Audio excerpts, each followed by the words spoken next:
The Lives of the Saints by Father Alban Butler, May 21st. St. Godrick, Hermit. He was born of very mean parents at Walpole in Norfolk, and in his youth carried about little peddling wares which he sold in villages. Having by degrees improved his stock, he frequented cities and fairs, and made several voyages by sea to traffic in Scotland. In one of these he called at Holy Island, or Lindisfarne, where he was charmed and exceedingly edified with the retirement and religious deportment of the monks, and especially with the account which they gave him of the wonderful life of St. Cuthbert. He inquired of them every particular relating to him, visited every corner of that holy solitude, and of the neighboring Isle of Farne, and falling on his knees, prayed with many tears for grace to imitate the fervor of that saint in serving God, resolving for that purpose to give up all earthly pretensions. He entered upon a new course of life by a penitential devout pilgrimage to Jerusalem, and visited Compostela in his way home. After his return into Norfolk, he accepted the charge of house steward in the family of a very rich man. The servants were not very regular, and for their private junketings often trespassed upon their neighbors.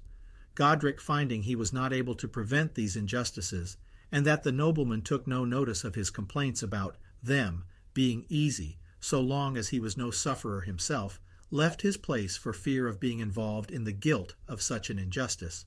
After making a pilgrimage to St. Giles in France and to Rome, he went to the north of England in order the better to carry into execution his design of devoting himself wholly to a retired life.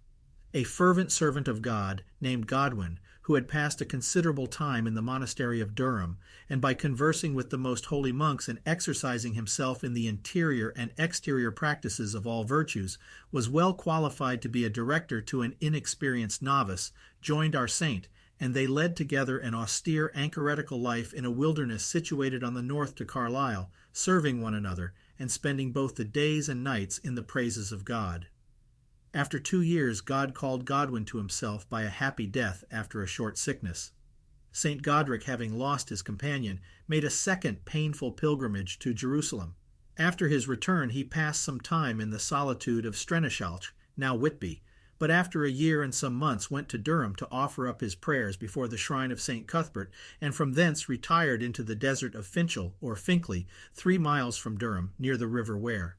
St. John Baptist and St. Cuthbert he chose for his principal patrons and models. The austerities which he practiced are rather to be admired than imitated.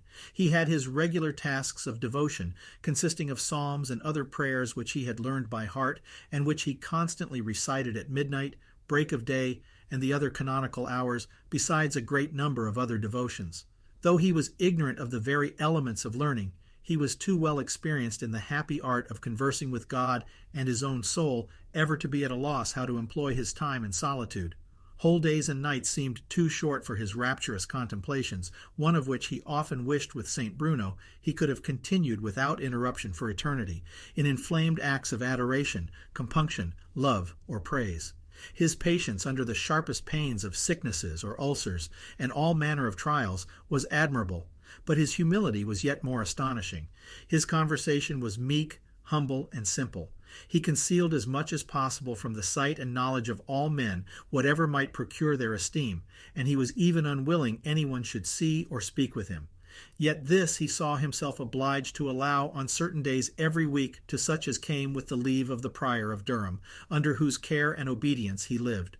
A monk of that house was his confessor, said Mass for him, and administered him the sacraments in a chapel adjoining to his cell, which the holy man had built in honor of St. John Baptist.